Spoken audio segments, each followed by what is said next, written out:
আপনি কি ভারতের নাগরিক? আপনার কাছে জন্ম সনদ আছে তো? না থাকলে ভবিষ্যতে সমস্যায় পড়তে পারেন, কারণ আসছে এনআরসি। আর যদি আপনি পশ্চিমবঙ্গের বাসিন্দা হয়ে থাকেন তাহলে এই ভিডিও আপনার জন্য অত্যন্ত গুরুত্বপূর্ণ। আজ আমরা জানবো পশ্চিমবঙ্গে এনআরসি কবে চালু হতে পারে আর নাগরিকতা প্রমাণ করতে আপনাকে কি কি ডকুমেন্ট দেখাতে হতে পারে। আমি শাহানা, আপনি দেখছেন টাইম ফ্রেন্ড। চ্যানেলটি সাবস্ক্রাইব করে পাশে থাকুন সময় ও সত্যের বন্ধু হয়ে। এনআরসি আসলে কি?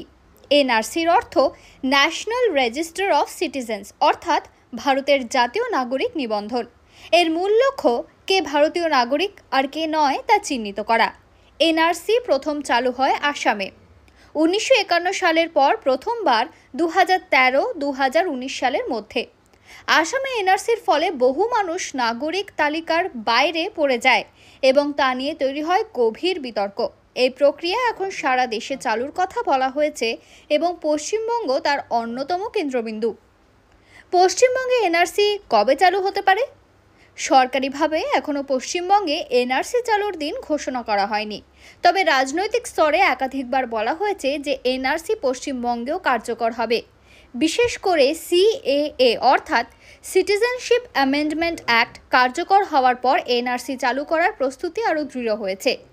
বিশেষজ্ঞদের মতে 2026 সালের মধ্যে পশ্চিমবঙ্গেও এনআরসি চালু হতে পারে, কারণ কেন্দ্রীয় সরকার দেশের প্রতিটি রাজ্যে নাগরিক তথা সংরক্ষণে আগ্রহী। কিছু জেলা ইতিমধ্যে এনপিআর অর্থাৎ ন্যাশনাল পপুলেশন রেজিস্টারের আপডেট শুরু করেছে, যা এনআরসির প্রস্তুতির প্রথম ধাপ বলে মনে করা হয়। এনআরসি হলে কি কি ডকুমেন্টস লাগবে? যদি এনআরসি চালু হয় তাহলে নাগরিক হিসেবে আপনাকে নিজের পরিচয় এবং ভারতে বসবাসের তথ্য 1971 সালের আগে থেকে বা এরপর প্রমাণ করতে হবে।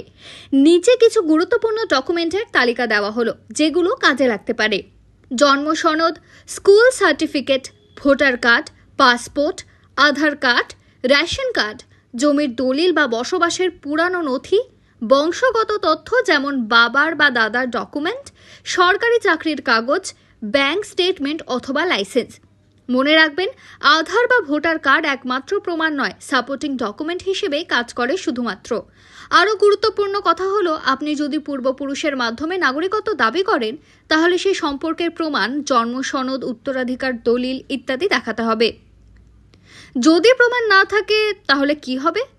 এটাই সবচেয়ে বড় আতঙ্ক। যদি আপনার কাছে পর্যাপ্ত প্রমাণ না থাকে তাহলে আপনি ডাউটফুল সিটিজেন বা সন্দেহভাজন নাগরিক হিসেবে চিহ্নিত হতে পারেন। এমন হলে আপনাকে ফরেনার্স ট্রাইব্যুনাল বা বিদেশি ট্রাইব্যুনালে গিয়ে নিজেকে ভারতীয় প্রমাণ করতে হতে পারে। যদি প্রমাণে ব্যর্থ হন তাহলে নাগরিকত্ব হারানোর সম্ভাবনা থেকে যায়। আসামে এমন হাজার হাজার মানুষ এখনও স্ট্যাটাসহীন হয়ে আছেন, কেউ কেউ আবার ডিটেনশন সেন্টারেও আছেন। তবে সিএএ এর কারণে অন্য দেশের হিন্দু, শিখ, জৈন, পার্সি, বৌদ্ধ, খ্রিস্টান সম্প্রদায়ের মানুষ নাগরিকত্ব পেতে পারেন যদি 2014 সালের আগেই তারা ভারতে এসেছেন। এই পরিস্থিতিতে কি করবেন আপনি? আপনার ও পরিবারের সদস্যদের সমস্ত আইনি কাগজ ঠিক করে রাখুন। জন্ম সনদ না থাকলে অবিলম্বে সংশ্লিষ্ট দপ্তরে আবেদন করুন।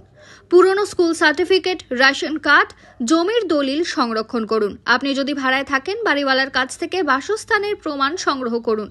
সবচেয়ে গুরুত্বপূর্ণ বিষয় হলো, আপনি যে কতদিন ধরে ভারতে আছেন তা বোঝাতে পারবেন এমন সমস্ত নথি জোগাড় করুন।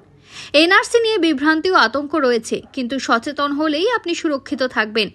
সরকার যখনই ঘোষণা করুক আমরা যেন প্রস্তুত থাকি। আপনার কি মতামত এই বিষয়টি নিয়ে? আপনি কি প্রস্তুতি নিচ্ছেন? নিচে কমেন্ট করে অবশ্যই জানান। আর এমন গুরুত্বপূর্ণ তথ্যভিত্তিক আপডেট পেতে সাবস্ক্রাইব করুন টাইম ফ্রেন্ড চ্যানেলকে। আমরা আছি সময় ও সত্যের বন্ধু হয়ে।